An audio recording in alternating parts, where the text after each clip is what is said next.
Те из вас, кто смотрит на меня через третий глаз, я имею в виду телефон.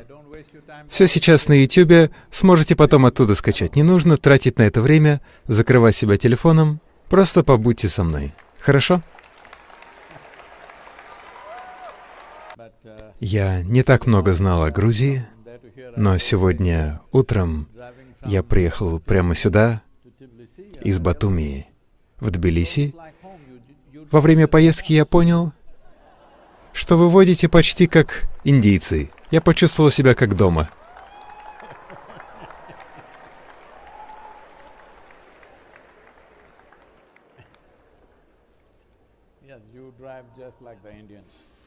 Да, вы водите прямо как индийцы.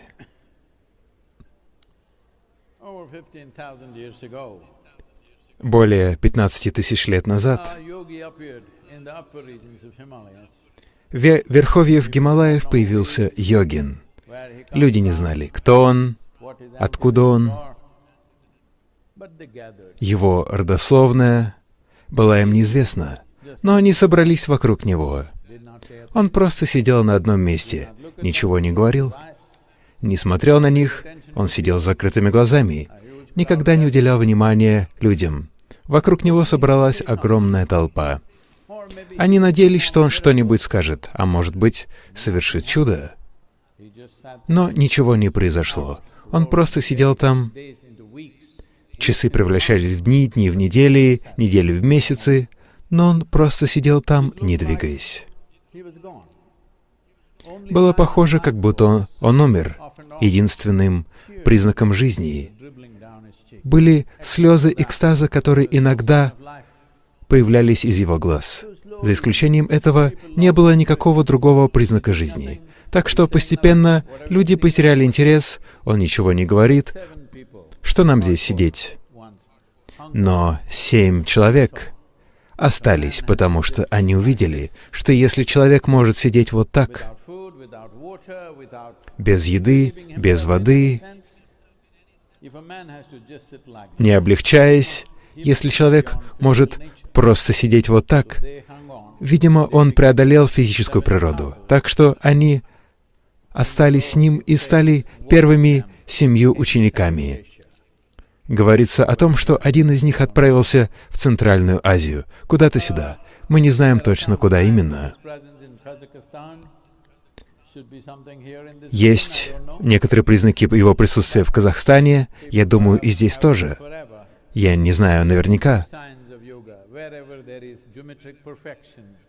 Но там, где есть геометрическое совершенство, за пределами природы или за пределами навыков архитекторов текущей цивилизации, то мы предполагаем, что это то место, где был йогин, потому что он передает геометрию, потому что йога означает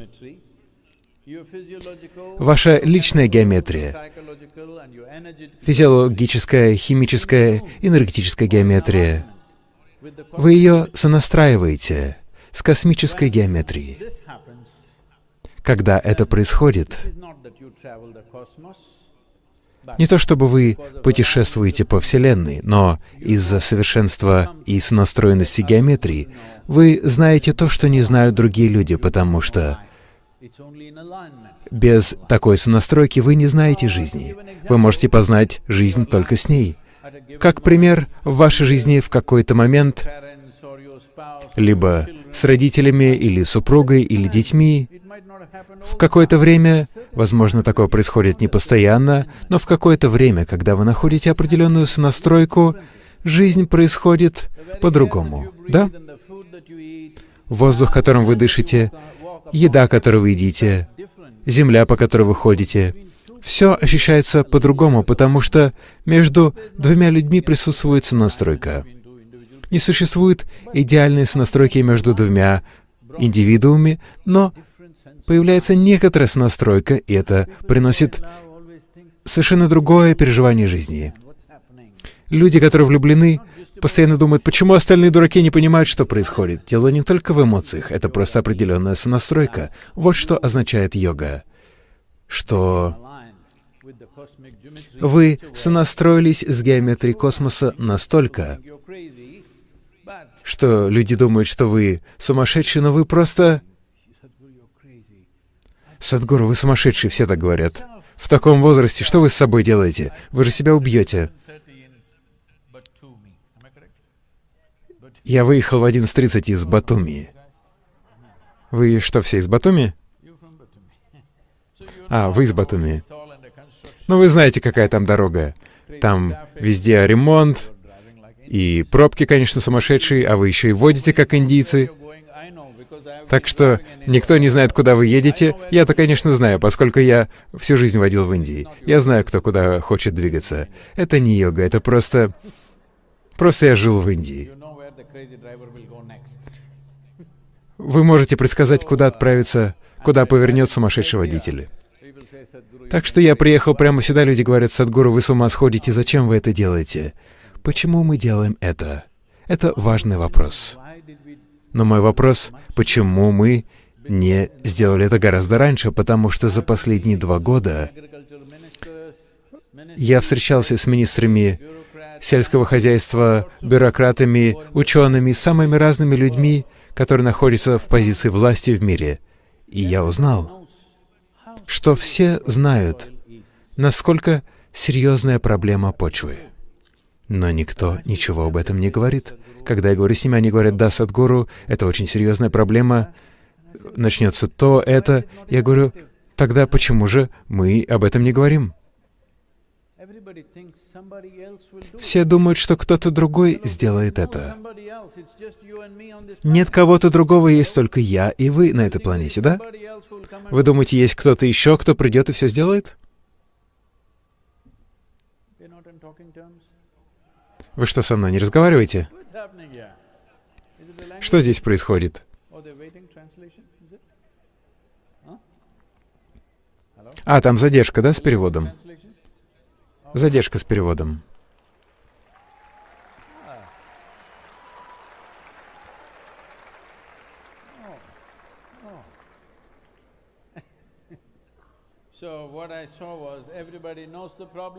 Итак, я увидел, что все знают о проблеме, все знают, каким должно быть решение, но все ждут для того, чтобы какой-то один идиот появился и сказал об этом. И вот он, я здесь.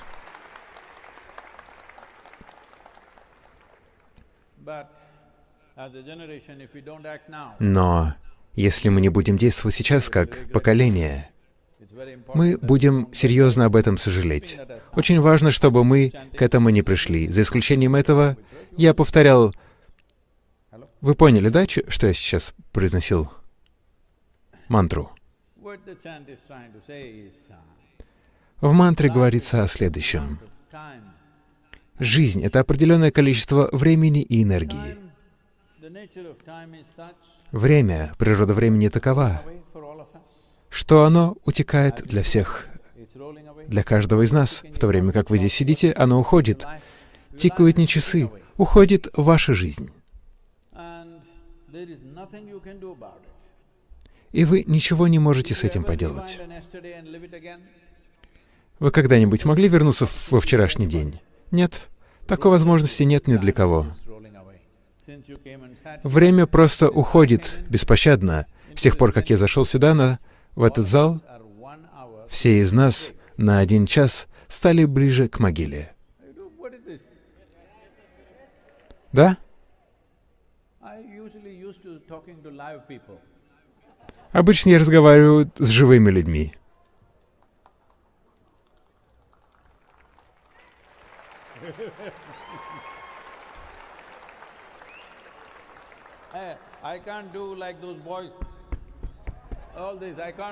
Я не могу, как те ребята, танцевать.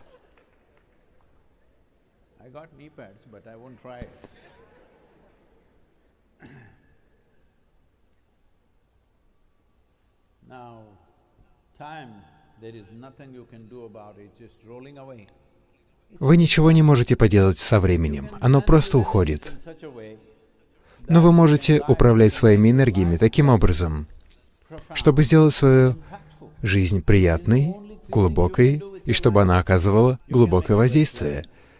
Вы можете сделать ее очень приятной, можете сделать свою жизнь очень глубокой, и можете сделать так, чтобы она оказывала определенное воздействие.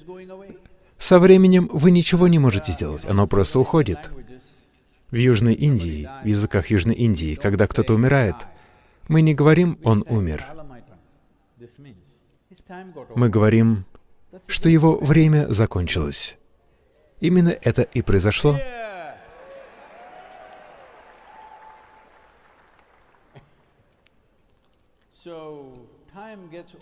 Так что время заканчивается.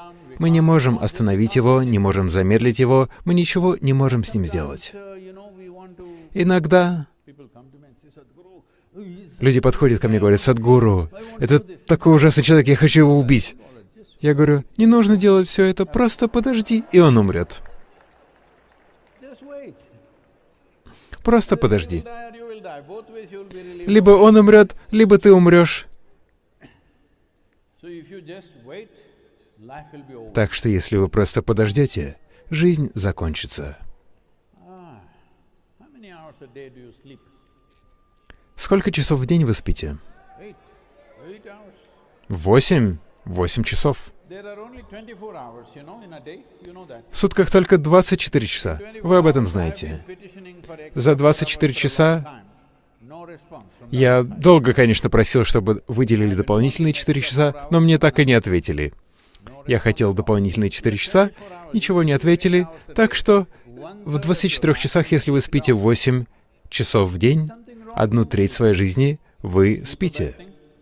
Что-то неправильно во сне? Сон — это плохо? Нет. Но если вы спите всю свою жизнь, вы становитесь катастрофой. Сон — это не преступление. Но если вы будете спать всю свою жизнь, жизнь станет катастрофой. В этом проблема человечества. Есть поколения, которые говорили о катастрофах, но были поколения, которые столкнулись с катастрофой и прошли через нее. Каким поколением будем мы? Сейчас очевидно, что все ответственные ученые на Земле говорят о нехватке продовольствия к 2025 году. Все ученые говорят о том, что будет серьезная нехватка воды. 3,5 миллиарда человек будут испытывать недостаток воды. Они не просто будут сидеть на одном месте, они пойдут туда, где будет вода. И если в следующие 10 лет мигрирует больше миллиарда человек, когда передвигается миллиард человек, страдание, которое будет происходить особенно с женщинами и детьми, страдание, которое будет происходить, когда люди мигрируют незапланированно, это невыразимо. Это происходит особенно с женщинами и детьми, но это происходит из-за ослабления почвы. Люди думают, как почва, вода. Садхгуру, 40 лет назад вы говорили о высадке деревьев, затем сказали реки, а сейчас говорите почва. Почему вы постоянно меняете тему? Однажды Шанкаран Пиллай учился в университете. В вашем, да, наверное? Шанкаран Пиллай учился в университете. И однажды он подошел к одной красотке университетской и сказал ей: «Я люблю тебя». Она посмотрела на него и спросила: «Тогда ты что, на мне женишься?» Он говорит: «Да ладно, хватит уходить от темы».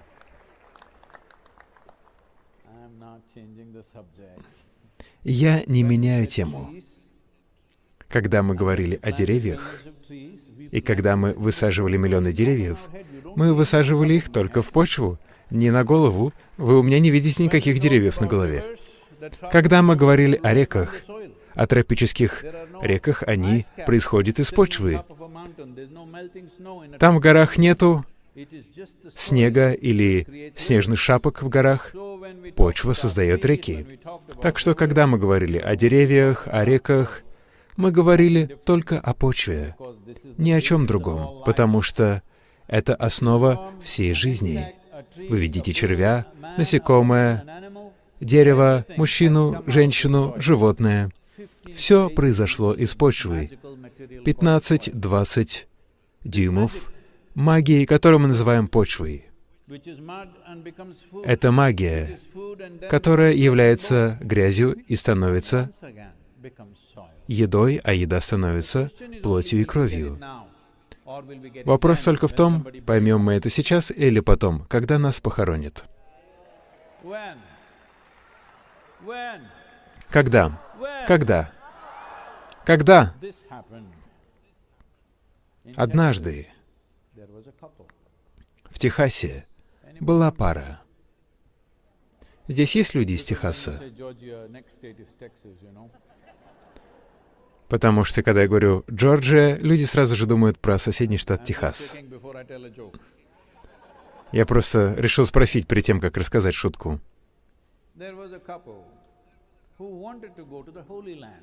Была семейная пара, которая хотела отправиться в Иерусалим, в землю обетованную. Они поженились, потом был медовый месяц, потом дети. 1, 2, 3, 4, 5.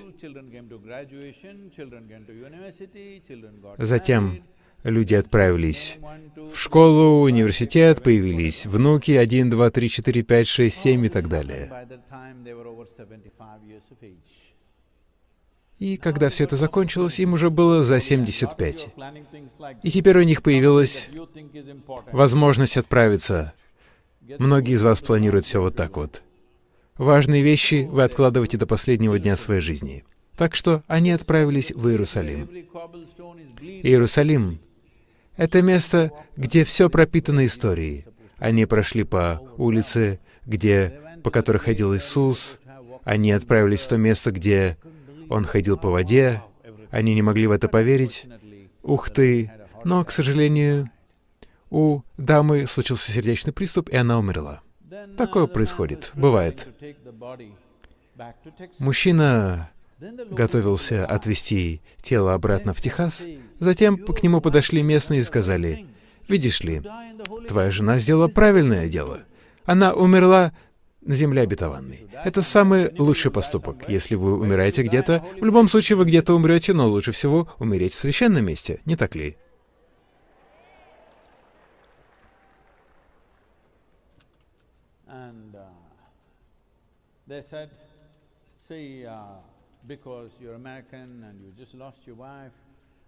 Они сказали: «Ты американец, только что потерял жену. Обычно мы просим $18 тысяч за все церемонии и так далее, но если ты возьмешь ее в Техас, то только за самолет ты заплатишь $18 тысяч, а потом еще в Техасе придется платить за похороны, так что лучше все сделать здесь». Мужчина подумал об этом и сказал: «Нет, я заберу ее обратно в Техас». Они сказали: «Да ладно. Конечно, ты женат столько лет, почти 40 лет. Ты был на ней женат, теперь ты ее потерял. Понятно, ты не можешь как следует думать. Хорошо, мы сделаем тебе суперскидку. $12 тысяч. Договорились?» Мужчина подумал об этом и сказал: «Нет, я заберу ее обратно в Техас». Ты потерял свою жену, ты не можешь думать как следует. Почему ты делаешь это? Ладно, хорошо, мы сделаем тебе супер-супер скидку, поскольку ты из США, из Техаса, мы сделаем тебе особую скидку. $6 тысяч. Мужчина подумал и сказал: «Нет, я заберу ее обратно в Техас». Они сказали: «Да почему же? Ты с ума, что ли, сошел? Что ты делаешь? Она умерла здесь. Все ритуалы должны произойти здесь. $18 тысяч плюс еще что-то. А мы тебе предлагаем суперскидку. 6 тысяч. Почему ты не хочешь?» Мужчина сказал: «В Техасе мертвые остаются мертвыми».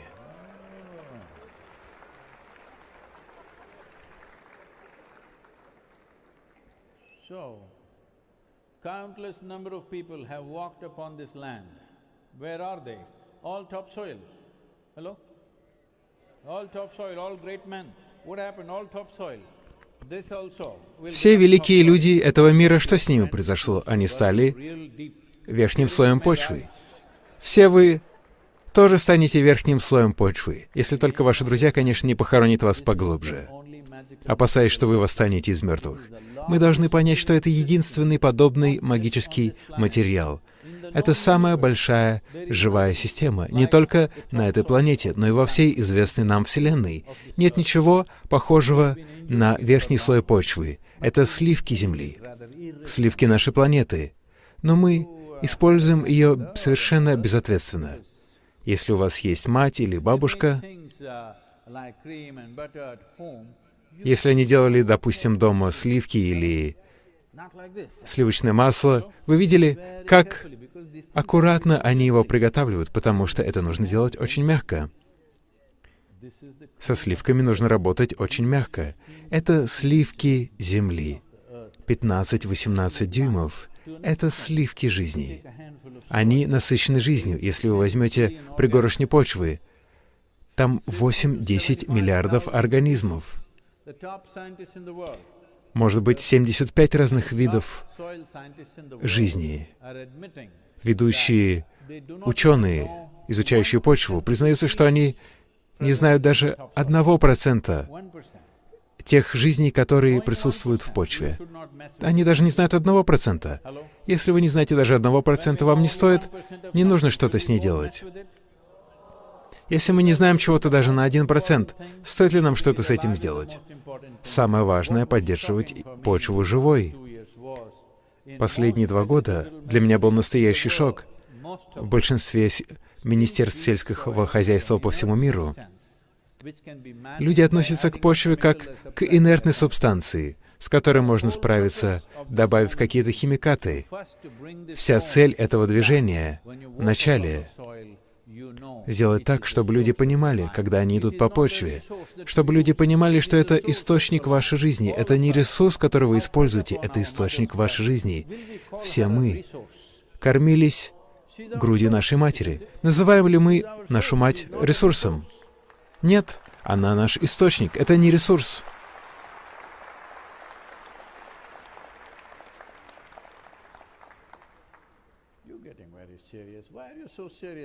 Вы очень серьезные. Почему вы такие серьезные? Смертельно серьезные. Сначала у человека начинается серьезная проблема, а затем человек умирает.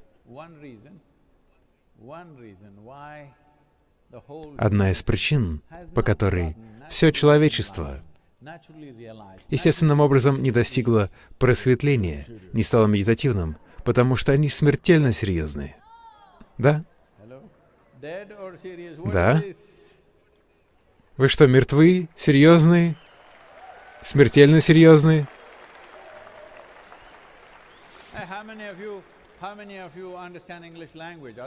Сколько из вас понимают английский? Остальные слушают перевод. Кажется, они ждут перевода.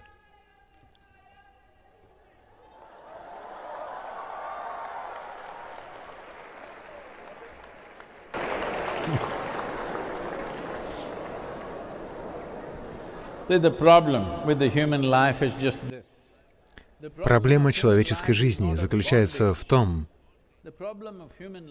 она не в ограничениях, она в свободе. Проблема человеческой жизни. Если бы вы родились как тигр, кто-нибудь, порычите как тигр, хочу послушать.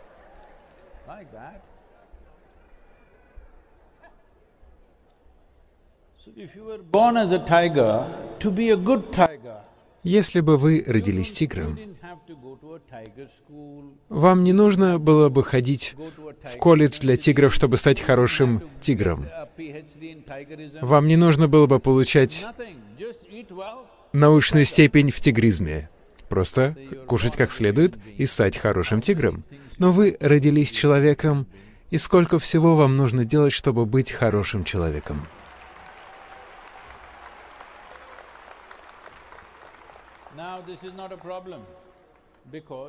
Это не проблема, потому что природа доверилась вам и отдала значительную часть вашей жизни в ваши руки. Между другими существами и вами это не абсолютно точная информация, но приблизительно для большинства животных природа управляет 90% их жизни. И 10% находится у них. Они управляют этим. Возьмите тигра, кузнечика, муравья, кого угодно. Природа позаботилась о 90% их жизни. Но проблема с людьми в том, что вы не сформированы. Когда я говорю «не сформированы», только 10% ограничены природой. Остальное отдано в ваши руки, чтобы вы стали тем, чем захотите. Вот почему вас называют человеческое существо. Мы не говорим мы не называем ни одно другое животное существом. Только вы — существо, потому что вы определяете, как существовать, как быть.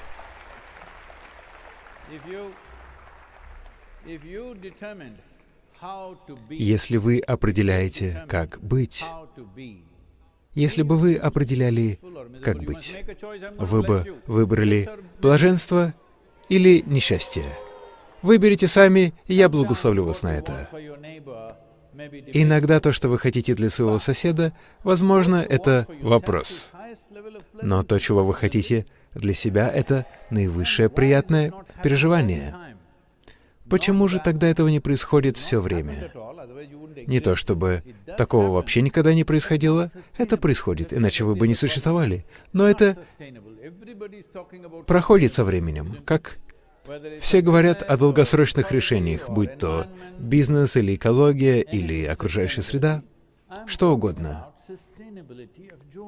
Я же говорю о том, чтобы радость была долгосрочной. Если вы определяете то, какие вы, определенно вы выберете радость, не так ли? Почему же это не в ваших руках? Почему этого не происходит так, как вы хотите? Вот тот не происходит так, как вы хотите, вот тот не происходит, как вы хотите. Это ничего. Но вот это должно происходить так, как вы хотите. Да? Но сейчас единственная проблема в вашей жизни — вот это не происходит по-вашему. Вот тот человек не будет происходить так, как вы хотите. Не имеет значения, насколько они близки к вам, ваши дети. Определенно, они совершенно не функционирует так, как вы хотите. Ваш супруг или супруга, чем больше вы от них ждете, тем больше катастрофы это обернется. Они не будут действовать на 100% так, как вы хотите. Никто не действует на 100% так, как вы хотите.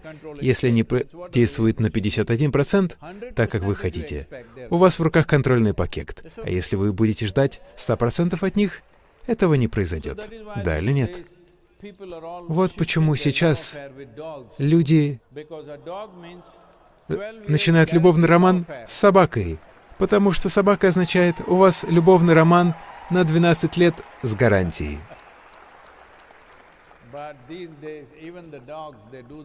Но сейчас даже собаки делают что-то свое. Они не делают то, что вы хотите, они делают то, что хотят сами. Так что никто вокруг вас не будет действовать на 100% так, как хотите вы. Но вот этот один человек должен на 100% действовать так, как хотите вы. Если это происходит так, как вы хотите, это не будет проблемой в вашей жизни. Есть много других проблем в мире. Нам нужно со всеми ними справляться. Но если вы сами являетесь проблемой, тогда это серьезная проблема. Это глупая проблема, да или нет? Это чертовски глупая проблема, потому что если вы сами проблема в своей жизни, что поделаешь?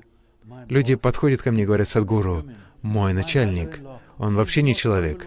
Моя теща — самая ужасная женщина на планете. А мой муж, сын, жена...» Я говорю: видишь ли, приезжай в центр йогиша. Я дам тебе хорошее размещение, хорошую пищу. Делать ничего не нужно, просто будь радостным. Вот и все. Нет, я еще не закончил. Я говорю им, иногда я буду навещать вас. Просто на тот случай, если вдруг вы не радостны. Я не хочу подпитывать несчастье. Так что если будете нерадостными, перестанем вас кормить. А если будете радостными, будем заботиться о вас до конца жизни. Через 2 дня. Нет там ни мужа, ни жены, ни тещи, ни соседей, вообще никаких проблем. Все эти проблемные люди исчезли. Только один человек. Через 2 дня, если я посмотрю на него,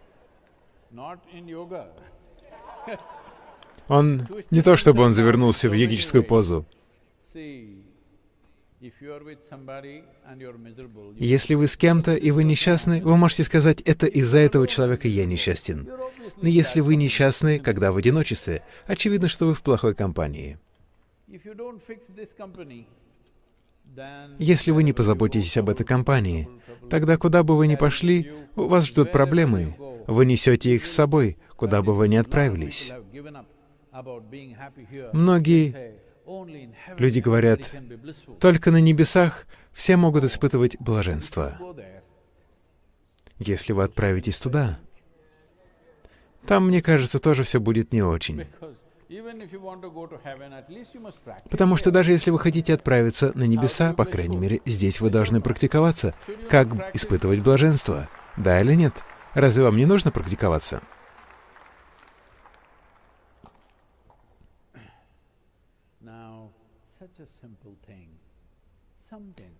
Нечто настолько простое, что-то настолько простое, как умиротворение, радость. Почему это стало такой большой проблемой?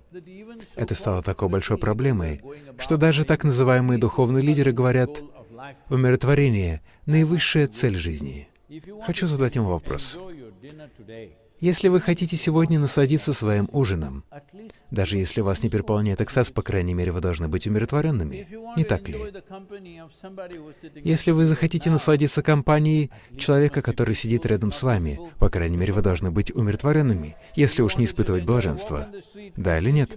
Если вы хотите насладиться прогулкой по улице, по крайней мере, вы должны быть умиротворенными. Так что скажите мне, является ли умиротворение самой главной целью в жизни или самым базовым условием для вашей жизни?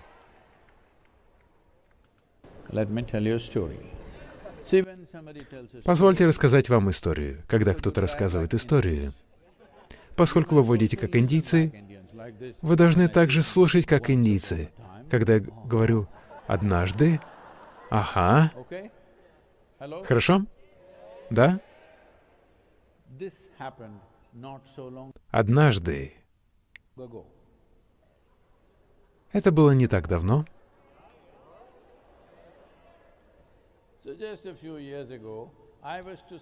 Всего лишь несколько лет назад я выступал в Тель-Авиве. Я вылетел из Атланты, летел в Тель-Авив. Я должен был выступить в 6 вечера, а прилететь рано утром, но из-за того, что рейс задержали, я приземлился там в 6 вечера, а в 6:30 мне уже нужно выступать. За последние 40 лет я не опоздал ни на одно мероприятие. Здесь я тоже не опоздал. Приехал вовремя. Я быстренько переоделся в аэропорту и уехал. Но я голодаю. Я очень-очень голоден. Поскольку я летел американскими авиалиниями, там у них вообще никакой съедобной еды нет. Затем я был очень голоден, 20 часов я ничего не ел. Я быстренько переоделся и поспешил в зал. К моему удивлению, в тот день я должен был выступать в очень дорогом ресторане. Выступление было в ресторане. Не лучшее место, чтобы там оказаться, когда ты настолько голоден. Я уже приехал туда, меня встречали люди, ко мне подошел один человек, сказал «шалом». Я спросил, что это значит. Он сказал, это наивысшее приветствие. Я сказал, это ваше мнение, но что это значит? Он сказал, нет, это наивысшее приветствие. Я сказал, да, но что значит это слово? Тот человек сказал, оно означает «мир». Тогда я сказал, почему мир будет наивысшим приветствием, если только, конечно, вы не родились на Ближнем Востоке?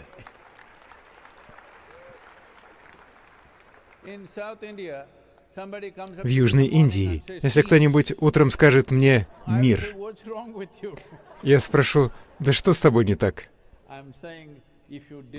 Я хочу сказать, если вы чего-то лишены очень долго, постепенно это возвышается до небес. Сегодня, если мы говорим «мир», люди говорят «божественный мир». Если мы говорим «блаженство», «божественное блаженство», «любовь», «божественная любовь». Все эти люди, все эти вещи доступны людям. Не нужно экспортировать это на небеса. Нам нужно умиротворение, нам нужна любовь. Все это нам нужно здесь. Да?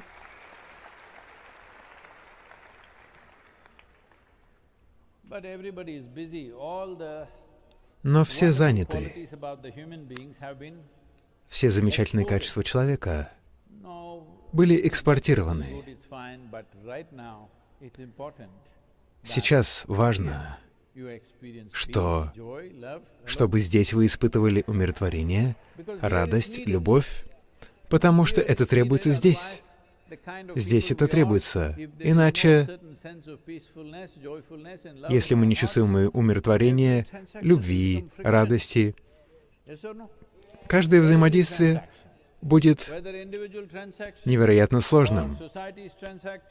Индивидуальное взаимодействие или взаимодействие сообществ, стран, все будет приносить трение. Если в вашем сердце нет любви, если в отношениях нет радости, все будет приносить трение. Это требуется, потому что посмотрите, сколько войн происходило бесконечно. Я не разбираю политику о том, кто что сделал, но как люди мы сражались. Мы сражались в бесконечном количестве войн.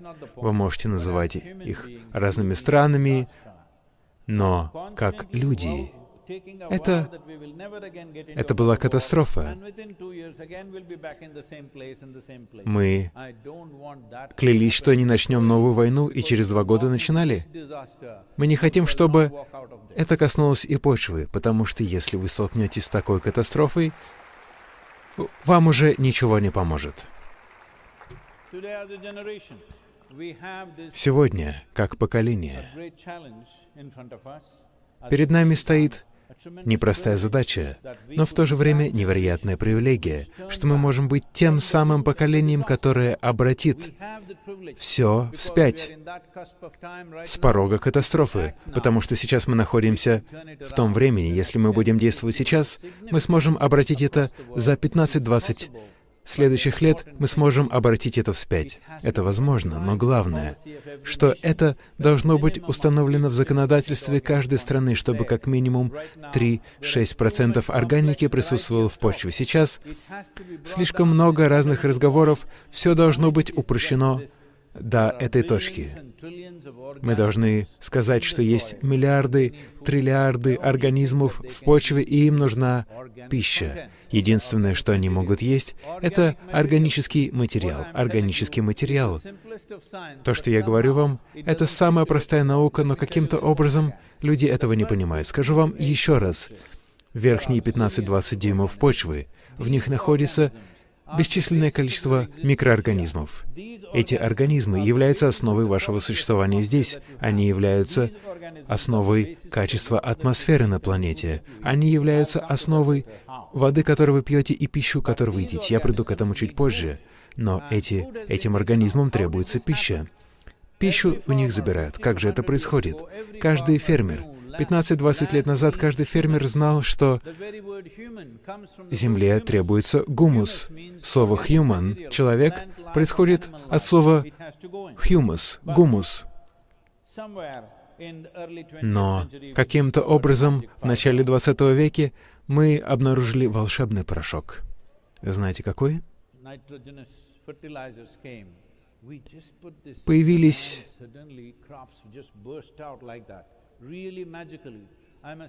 внезапно, растения начали расти как по волшебству. Появились удобрения, химические удобрения. В 3 раза выросли урожаи в Индии, так что все, конечно же, полюбили этот волшебный порошок и чрезмерно увлекались магией, и сейчас уже не знают, что такое реальность. Что произошло? Поскольку увеличились урожаи, экономика поднялась, и мы подумали, что деревья и растения не требуются, мы хотим как можно больше вспахивать земли. Тогда появилась техника, исчезли и животные с полей. Но проблема машин в том, что они не испражняются. Да, это единственная проблема. Да.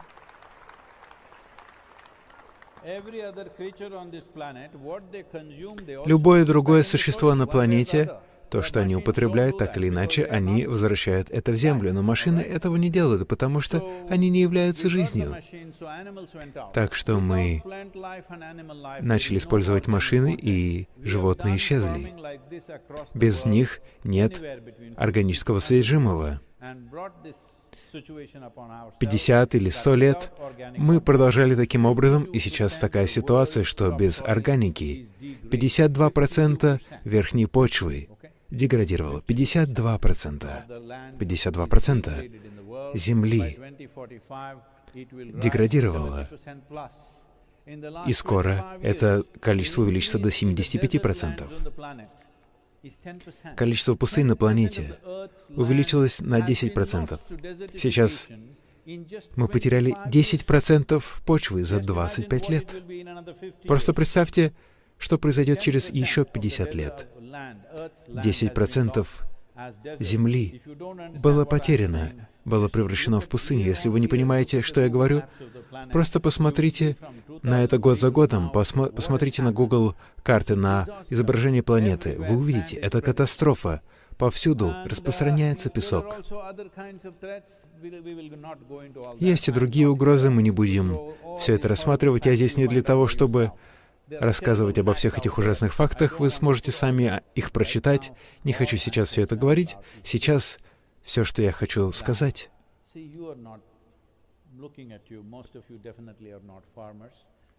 Большинство из вас определенно не фермеры. Вы не будете заниматься почвой. Главное, чтобы городские жители высказались. У вас есть голос, который очень важен в демократической стране. Вы должны убедиться, сказать правительству, что если они начнут предпринимать долгосрочные шаги, вы с ними.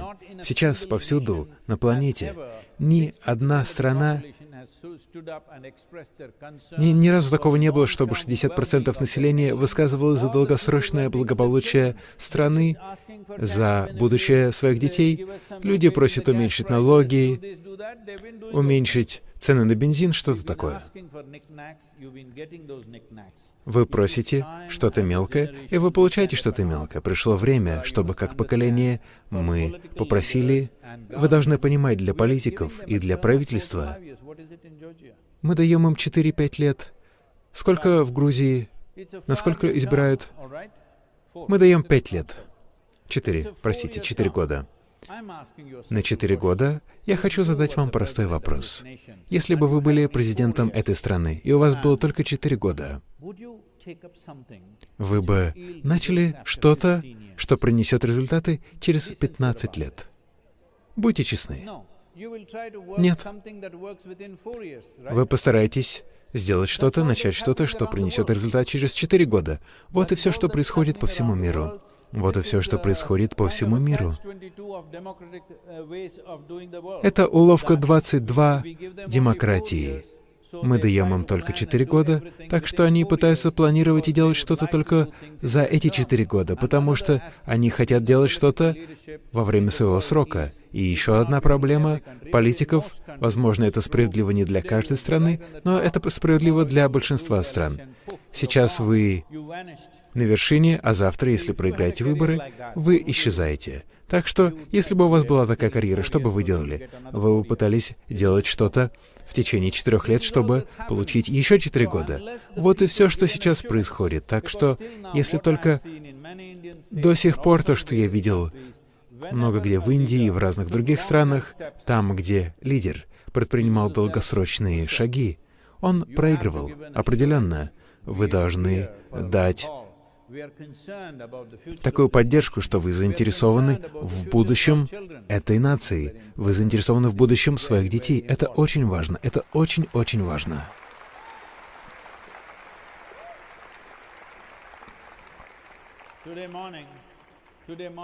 Сегодня утром я был в Батуми. Перед тем, как я выехал, было интервью на телевидении, и меня спросил один молодой человек: «Садхгуру, в Грузии люди беспокоятся о повседневных проблемах, о работе, о заработке, о доме, о комфорте. Как они могут думать в долгосрочной перспективе?» Я сказал: «Им не нужно думать». Но в таком случае людям в Грузии не нужно иметь детей. Если вы не хотите думать о будущем, у вас нет права заводить детей.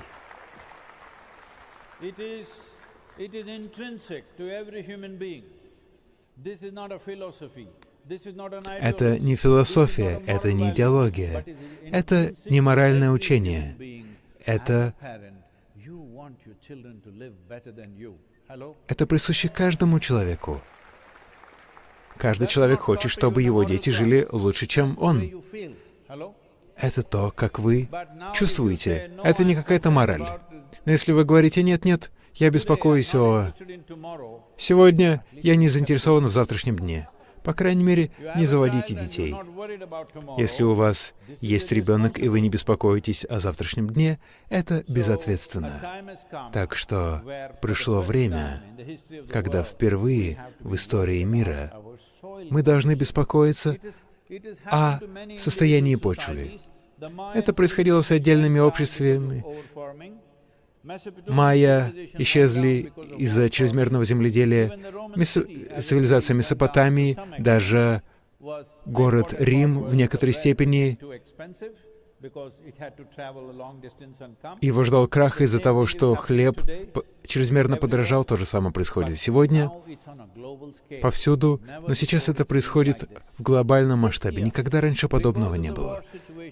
В этом году из-за войны и нехватки еды, в этом году, по крайней мере, десяток стран, может быть, не в Европе, но в других местах, переживает голод.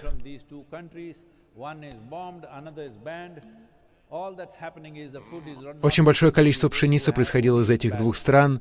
Одну сейчас бомбят, другая находится под санкциями. Так что сейчас происходит голод.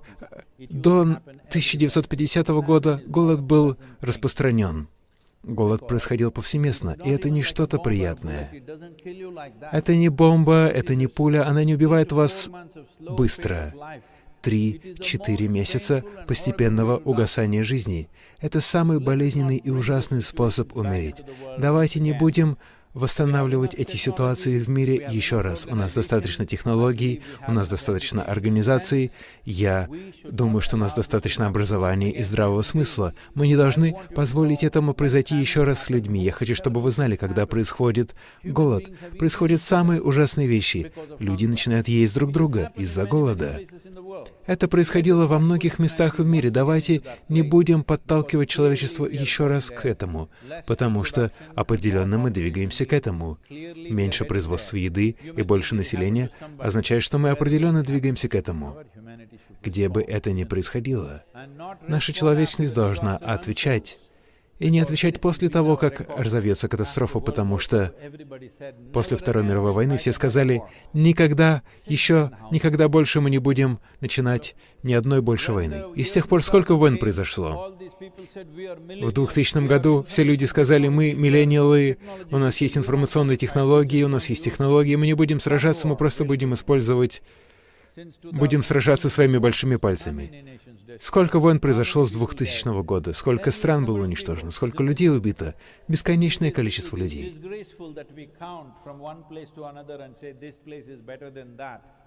Почему мы говорим, что одно место лучше другого? Важно, что мы начинаем катастрофы, а затем страдаем. Мы должны быть тем поколением, которое предотвратит катастрофу до ее возникновения. Это будет умное поколение, разумное поколение. Это то поколение, каким мы хотим быть.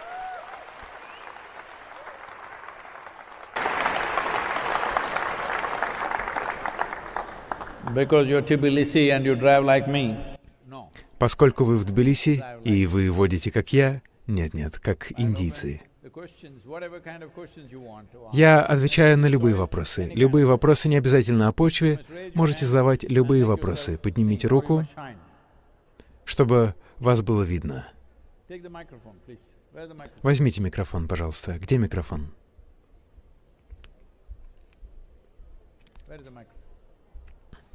Где микрофон?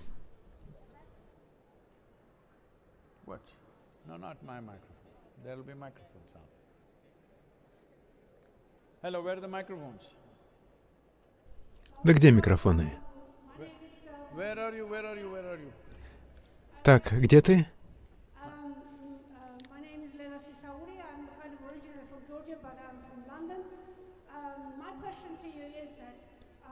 Я приехала сейчас из Лондона. У меня такой вопрос. Во-первых, большое спасибо за то, что вы делаете. Мы действительно должны заняться этим. Большое спасибо за то, что вы поднимаете эту тему. Пожалуйста, вопрос. Задавайте вопрос. Основной вопрос.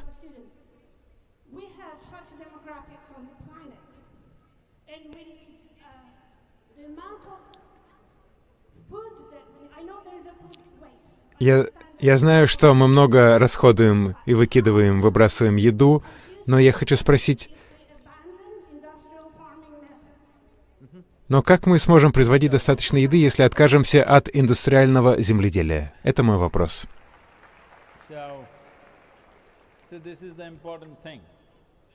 Это важно. Я не изучал это, но я просмотрел сельскохозяйственную политику Европы. Это слишком сложно, чтобы быть полностью принято. Здоровье почвы и использование удобрений, пестицидов, инсектицидов и разных других аспектов. Все это объединено в одной политике, в одном законе. Академически это выглядит правильным, но когда дело касается воплощения этого, индустрии производства инсектицидов и всего остального, они были выстроены за многие годы, и они не закроются завтра. И даже если вы закроете их, то мы снизим производство пищи до 25% от того, что у нас есть сейчас. Так что не думайте за фермеров. Пусть фермеры сами решают, как это делать. Мы хотим, чтобы почва была живой сегодня и завтра. Все остальное — это можно решить. Это все равно, что, допустим, у вас боль в ноге, вы идете к ортопеду, у вас начинает болеть глаз, вы идете к офтальмологу, у вас болит зуб, вы идете к стоматологу, но затем вы обнаружили, что у вас рак, и вы умрете в следующие 3 дня. К кому вы пойдете сначала? Сейчас такая ситуация. Есть множество проблем. Я не говорю, что все эти проблемы не являются важными, все они, конечно, важные. Но здоровье почвы — это базис нашей жизни. Без здоровой почвы не будет жизни. Без здоровой почвы не будет здоровья человека.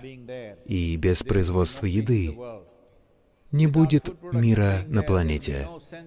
Без производства пищи не будет никакой цивилизации, если начнутся недостатки продовольствия. Цивилизация растворяется за 3 дня. Даже ваша человечность очень быстро растворится. Так что мы говорим не о том, чтобы что-то снижать, и мы не говорим о том, чтобы управлять определенным и рекламировать определенный вид фермерства. Пусть фермеры занимаются тем, чем хотят, но почва должна быть живой. Для этого единственный закон, которого мы просим, сейчас в Северной Европе органическое содержание — это где-то 1,5%. В Южной Европе это где-то 1,2%, но меньше 1% это уже считается пустыней. В Африке это 0,3%, в США 1,5%, в Индии 0,6%. Это не только где-то в одной стране, это происходит по всему миру, так что я хочу сказать, самая простая политика, самый простой закон. Установите следующее. Если у фермера в поле 3% органическое содержание, он получает поддержку. Когда появляется 3% органического содержания, после этого есть определенный рынок, на котором продаются квоты на углекислый газ. Такая богатая почва с 3% может работать может эффективно поглощать углекислый газ. Если, скажем,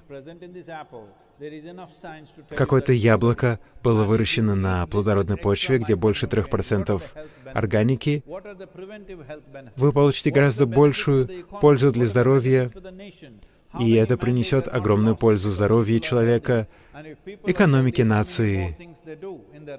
Если люди будут здоровы, они смогут делать гораздо больше в своей жизни. От этого будет получать пользу вся экономика. Есть множество исследований, которые рассматривают все это. Так что мы просим лишь только одно. Пожалуйста, отделите здоровье почвы от всего остального. Есть множество других проблем. Да, мы согласны, все это значительные проблемы. Но здоровье почвы, отделить его от других проблем, иначе у нас будут только конференции, у нас не будет решения. Конференции бесконечно проходят последние 25 лет. Когда-то я посещал очень много конференций по миру во всем мире. Я по-настоящему верю в том, что люди начнут приносить мир во всем мире. Я посещал множество крупных конференций во всем мире. Я отправился на одну конференцию, это была последней из тех, что я посетил. Там было очень много нобелевских лауреатов, были политики. Я подумал, что они что-то сделают для мира во всем мире. Я говорил на третий день 4-дневной конференции, и вот после обеда говорит один нобелевский лауреат, после него должен выступать я, и этот нобелевский лауреат, там был подиум такой большой, не как здесь, большой деревянный подиум, положил свои бумаги, открыл, посмотрел вниз и до конца всего разговора даже не посмотрел вверх. Я считал страницу, он прочитал 52 страницы. Я слушал каждое его слово, я посмотрел вокруг. Весь зал был очень умиротворенным. Все без разбора заснули. За исключением меня, дурака, который слушал то, что он там читает. За исключением охраны, все заснули. Затем, когда я вышел, пришла моя очередь. Я начал петь мантру, они все проснулись. Затем я сказал им: видите ли, все мы здесь для того, чтобы достичь умиротворения мира во всем мире. Но сколько из вас может искренне положить руку на сердце и сказать: мой ум спокоен. Если вы... Они были достаточно честны, как и вы. Они сказали: нет, наш ум не испытывает умиротворения. Я сказал: если вы даже не можете вот этот ум сделать умиротворенным, как вообще вы хотите сделать мир спокойным?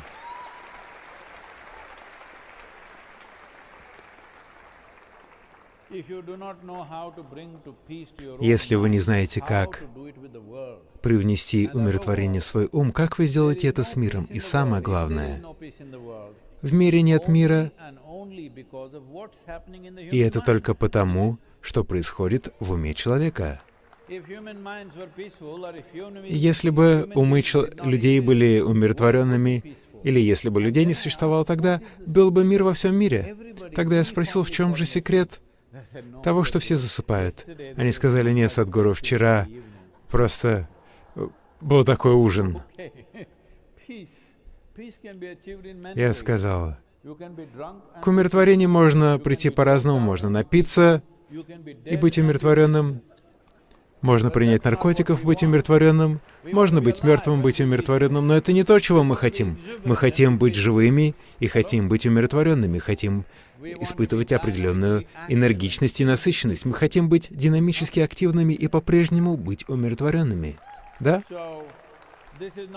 Так что смысл не в том, чтобы прекращать индустриальное фермерство. Нет.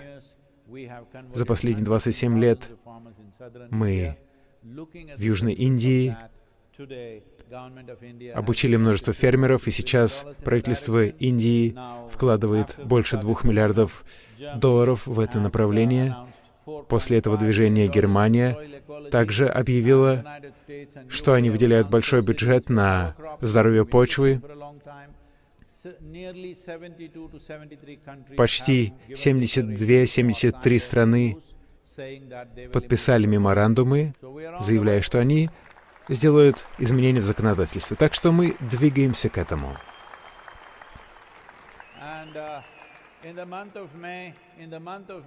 В мае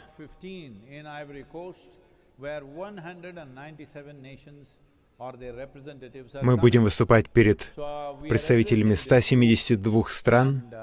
Мы будем выступать перед этой группой. Главная тема этой конференции — это почва. Но до этого мы хотим коснуться 3,5 миллиардов человек, потому что в демократии считаются только голоса. Какие у вас телефоны? Смартфоны? Или какие? Да, у всех смартфоны. Когда у вас такой умный компаньон, вы должны делать что-то очень умное. Вы можете отправить несколько глупых сообщений, я не против, но вы должны делать что-то, потому что то, что у вас есть в руках, это сила. Сейчас впервые в истории человечества вы можете сидеть и говорить со всем миром, да? Когда такое было возможно? Многие великие сущности появлялись здесь, но когда они говорили, их не могли слышать и 10 человек. Сейчас впервые, когда вы можете сидеть у себя дома и говорить со всем миром. Так что сделайте что-то. Люди делают что-то, и миллиарды человек поднимаются. Сделайте что-нибудь.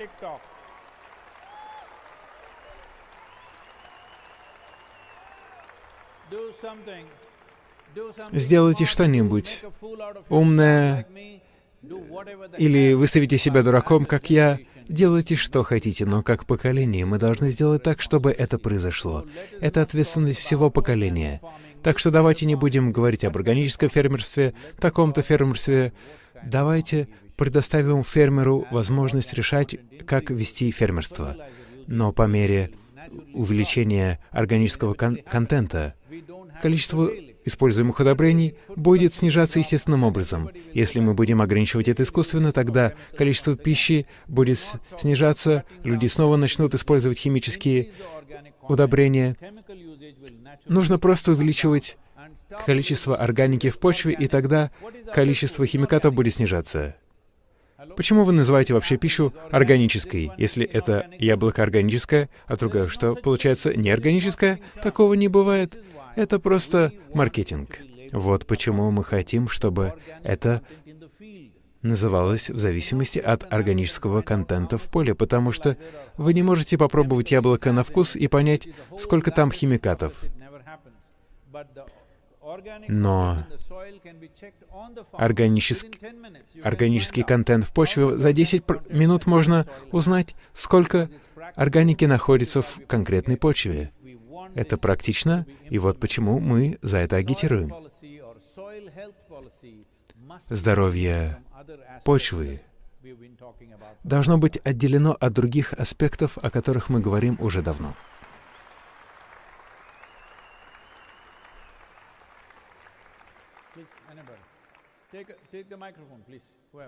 Пожалуйста, возьмите микрофон. Вопросы не обязательно должны быть связаны с почвой. Хорошо, да. Где вы? Где? Где это? Хорошо. Я из Грузии, Садхгуру.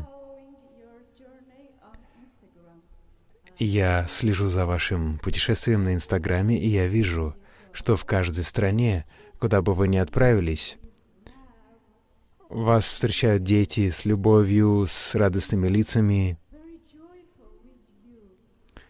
Они очень радостны с вами. Я хочу спросить, как вы делаете их счастливыми? Что это за особая сила такая? Как тебя зовут?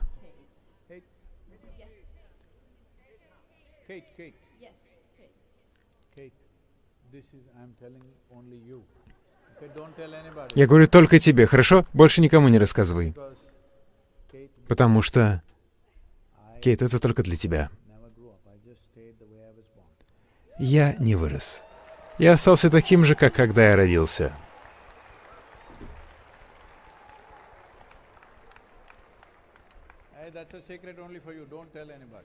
Но это секрет только для тебя. Никому не рассказывай.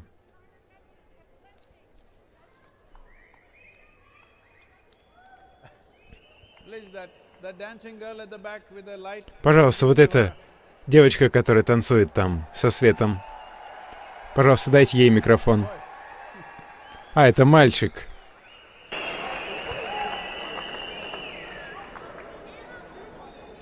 Sadhguru, thanks for being here. Where are you? Where are you? Hi, I'm here. Okay. Thanks for being here and give us. Садхгуру, спасибо, что приехали. So I will ask the question of guys. Я задам вопрос. So if we will consider world as a five-edged star, the soil is just five-edged star. The soil is just the basic and the first, let's say, aspect of it. What is the role of Почва является like fire, the air?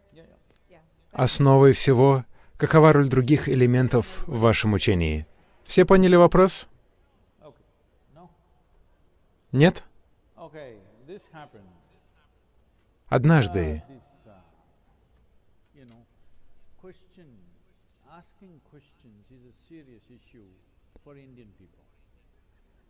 вопрос — это серьезная проблема для индийцев. У них очень много вопросов.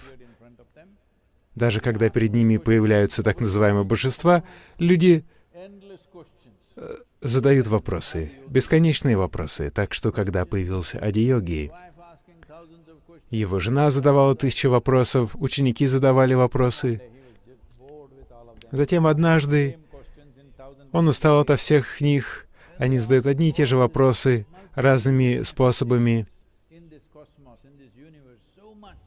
Его спросили, столько всего произошло во Вселенной.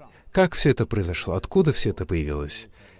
Ему было скучно, он показал вот так. 5. 5. Только 5 вещей. Все происходит из 5 вещей. В природе мироздания сначала идет Акаш, затем Агни или огонь. Акаш означает пустое пространство, нет. Акаш означает Акаш, нет прямого перевода на английский. Есть нечто, что называется шунья или шива, то, чего нет, но Акаш — это другое. Это определенное пространство, которое является живым. Также есть Агни, огонь, все звезды горят, это огонь. Далее из этого появился воздух. И из воздуха появилась вода, и затем появилась Земля. Земля последняя, но в нашем восприятии Земля — это первая. Сначала нам нужно место, где стоять. Мы не можем стоять на небе. И наше существование возможно только из-за Земли. Все остальное присутствует, но они объединяются определенным образом, чтобы сделать так, чтобы жизнь происходила здесь. Очень сложная жизнь. Сейчас мы здесь собрались для того, чтобы спасти почву. Я хочу сказать вам, примерно миллиард лет назад один очень умный грибок придумал готовить еду, используя возобновляемую энергию Солнца. Сейчас мы называем этот феномен фотосинтезом. До того, как начался фотосинтез, уровень кислорода в атмосфере был где-то 1%. Сейчас 21%. Вот почему вы можете дышать. Вот почему даже с маской вы по-прежнему можете дышать, потому что есть 21% кислорода из-за фотосинтеза. Благодаря фотосинтезу появились разные организмы. Сейчас все мы здесь из-за этого. Но за последние 1000 лет фотосинтез сократился на 85%. 85% меньше фотосинтеза на планете за 1000 лет, потому что 75% почвы вспахано. Еще какое-то количество используется как дороги. Так что на планете происходит на 85% меньше фотосинтеза, чем 1000 лет назад. Но мы слишком обеспокоены углекислым газом, потому что модно говорить об этом, не зная, что мы сами сделаны из углерода. Это не яд. Все мы являемся углеродной жизнью, мы являемся частью углеродного цикла. И самое главное, это вот в этом цикле или цепочке этой активности, в котором мы также являемся звеном, это почва. Сейчас это звено стало очень слабым, и вот почему мы говорим об этом. Не то чтобы все остальное не было важно. Без всего этого функционирующего слаженно жизни бы не существовало. Без всех них роста в вашей жизни не будет. Если вы в какой-то степени не овладеете всеми ими,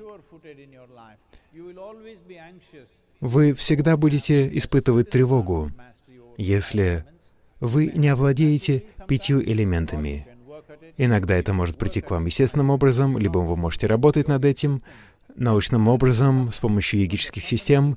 Йогическая система происходит из фундаментального процесса, который называется буддха-шудди, который связан с тем, чтобы получить мастерство над 5 элементами. Те, кто овладеют 5 элементами, овладеют и своей жизнью, своей физиологией, химией, энергией, психологическим процессом, всем этим. Так что в этом процессе Земля очень важна, несмотря на то, что она занимает только 12% вашего тела. 75% вашего тела — это вода, но вода, ею легко управлять, можно легко взять ее под контроль, но поскольку Земля настолько плотная, вам нужно работать над ней определенным образом. Воздух всего лишь 6%. Есть много простых процессов, с помощью которых вы можете контролировать воздух. Огонь всего в 4%. Вы же все женаты или замужем. Вам нужен какой-то огонь либо для страсти, либо чтобы кого-то немножко обжечь. И так это работает.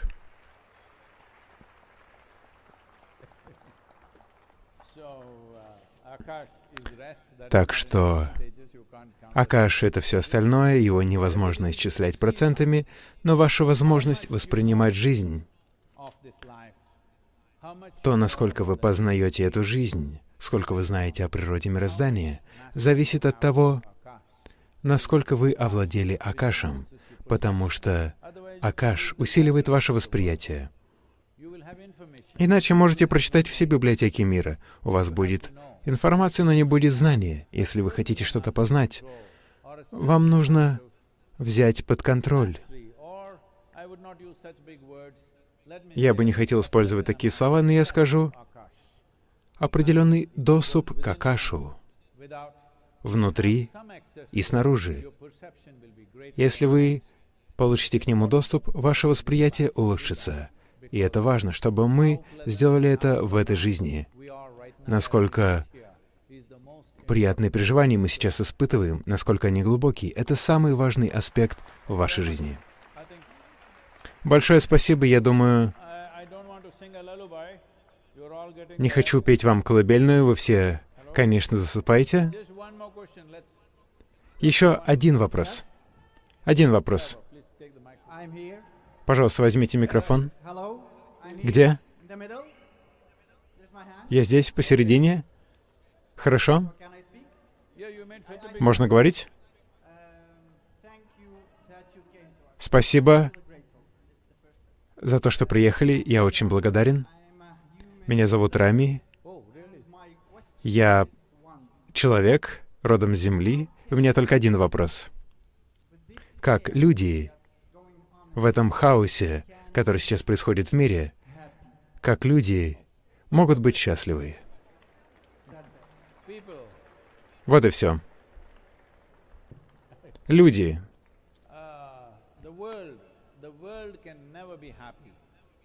Мир никогда не может быть счастлив, потому что счастье происходит внутри вас. Ты можешь быть счастлив, но если ты выбираешь не быть, это, конечно, прискорбно. Однажды. Можно рассказать историю? Если я скажу «однажды», многие люди подумают, что я им сказку на ночь рассказываю. Однажды жил мужчина в Константинополе, здесь неподалеку. Он жил там, множество историй из Индии, там проходил шелковый путь, золотые манго, там растут на деревьях, золотые олени бегают в лесу, на овощных рынках продают золотые самородки и, конечно, рассказы о мистицизме. Самые разные истории гуляли там. Он всегда хотел посетить Индию, и вот ему исполнилось 60 лет, у него выдалась возможность, и он туда отправился. Он нашел гида, и он захотел встретиться с йогином. Это было давно, тогда йогин был другой, не я. Он отправился туда, отправился в Южную Индию, и ему сказали: взберись вот на эту гору, отправишься туда, там сидит йогин, он живет в небольшой пещере, это тот человек, который тебе нужен. И вот он забрался туда, там сидел йогин, сидел вот так, испытывая абсолютное блаженство. Вы понимаете, да, что я говорю? Нет, нет. Вы думаете, что даже счастье невозможно? Так что он сидел там, испытывая блаженство. Этот человек отправился туда, и ему сказали: если увидишь йогина, ты должен броситься на землю перед ним. Йогин открыл глаза, улыбнулся. Первый вопрос от человека был: можно задать вопрос? Йогин рассмеялся и сказал: да, конечно, задавай. Никаких проблем. Задавай. Потому что вопрос не может быть неправильным, только ответ может быть неправильным. Вот в чем безопасность вопроса. Можно задавать любые вопросы.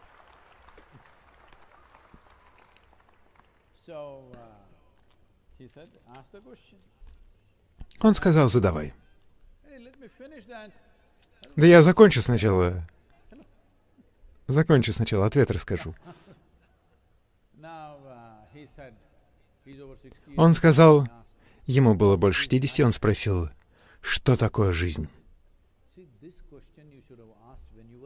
Такой вопрос нужно было задавать в 8 лет. Что такое жизнь? Но ты потерялся в своей жизни, по крайней мере, в 16 лет ты должен был спросить, что такое жизнь. Но когда тебе 60, и ты спрашиваешь, что такое жизнь, мы можем говорить о жизни только в прошедшем времени. Чем была жизнь? Нет, я говорю не про себя. Йогин. Когда тот мужчина спросил, что такое жизнь, йогин сказал: жизнь, это как аромат жасмина на мягком апрельском бризе. Мужчина из Константинополя сказал, что аромат жасмина на апрельском ветерке — это жизнь. Но наш учитель сказал нам, что это как шип. Как только он впивается в тебя, ты стоишь, все больно, ложишься больно, сидишь больно, делаешь что-то больно, ничего не делаешь, тоже больно. А ты говоришь, что это как аромат жасмина на апрельском ветерке. Как же ты можешь так говорить? Йогин рассмеялся и сказал, ну, это его жизнь. Так что это твой выбор. Это твой выбор прямо сейчас. Это очень важно. Это очень важно, если ты хочешь возродить почву. Мы должны видеть это не как войну. Люди говорят, война против изменения климата. Если вы сделаете настолько... Если вы так сильно разозлитесь, будет происходить глобальное потепление. Вы разве не замечали? Если вы злитесь дома, температура поднимается. Так что это любовный роман. Это выражение нашей любви и ответственности за нашу жизнь и все остальные жизни, и самое главное, будущей жизни, которые должны жить здесь после нас. Жизнь должна продолжать существовать здесь после нас. И жизнь, которая придет после нас, будь это ваши дети или чьи-то чужие дети, жизнь, которая будет здесь после нас, должна жить лучше, чем мы. Всегда они должны жить лучше, чем мы. Так что для этого очень важно, чтобы вы знали, что такое хорошая жизнь. Вы не узнаете, что такое хорошая жизнь, построив себе огромный дом или надевая роскошную одежду. Вы узнаете, что такое хорошая жизнь, только когда ваше сердце полно радости и любви. Только тогда вы узнаете, что такое хорошая жизнь. Так что, не зная, что такое хорошая жизнь, как вы можете заботиться о будущей жизни? Даже не испытав того, что такое хорошая жизнь, как вы будете заботиться о будущей жизни? Вот в чем вся проблема. Люди говорят о мире во всем мире, даже не зная, как поддерживать свой ум умиротворенным. Это то же самое. Вот это, то, что вы несете как тело здесь, это частичка этой планеты. Да? Сейчас поддерживать это богатым. Богатым не значит богатым вот так. Богатым означает, оно разрывается от радости, потому что цель тела — быть платформой, которая не мешает тому, чем вы хотите стать. Вот для чего нужно тело. Что если вы создадите тело, которое постоянно вас беспокоит, как вы сможете стать тем, кем хотите? Только если вы создадите тело, которое не мешает вам, никогда не стоит на вашем пути.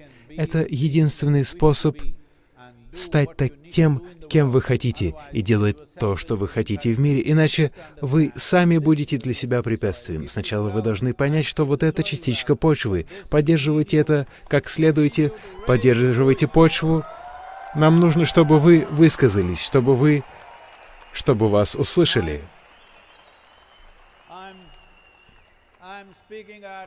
I'm speaking at COP15 on 9th and 10th of May. 8 и 10 мая, до моего выступления, мы хотим, чтобы 3-4 миллиарда человек говорили что-то о почве. Люди Тбилиси, сделаете ли вы это для меня?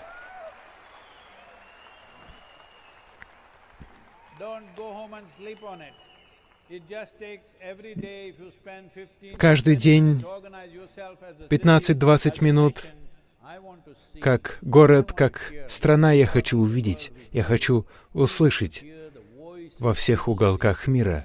Мы хотим услышать голос Тбилиси, как он говорит о почве. Если вы действительно коснетесь миллиарда человек, я вернусь в Тбилиси меньше, чем через год. Но сначала я должен услышать ваши голоса. Сделайте так, чтобы это произошло.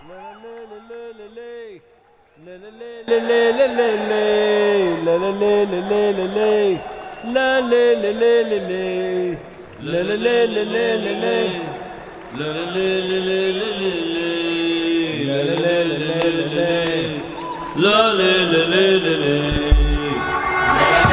This very body is soil.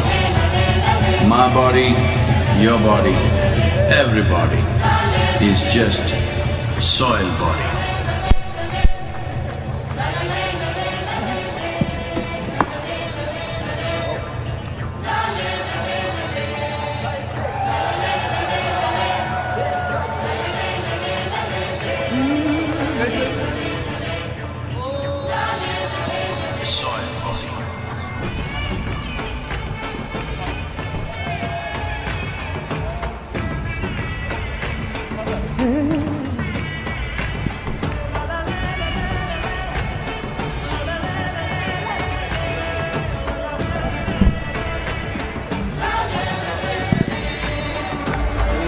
The magic of soil is it turns death into life.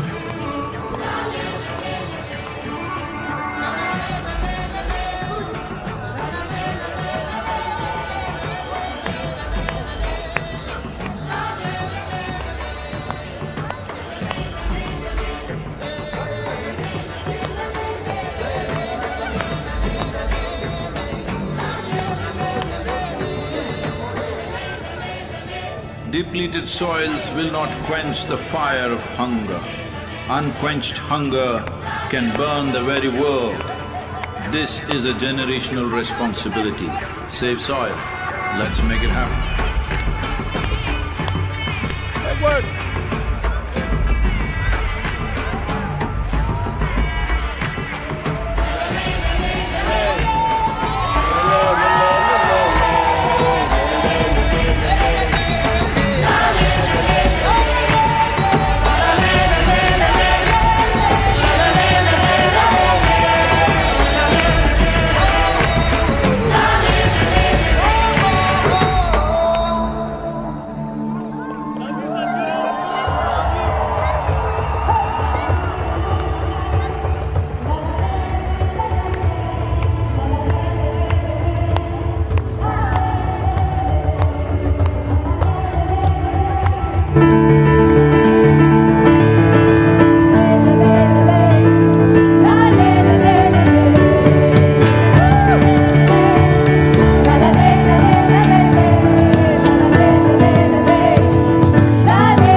Will you have me back within a year's time? That means we must hear your voice across the world, okay? Make it happen. Form groups of your own. There is Twitter, there is Facebook, there is Instagram, Telegram, TikTok, do whatever. Do something smart, do something stupid, get this going, okay? Let's make it happen.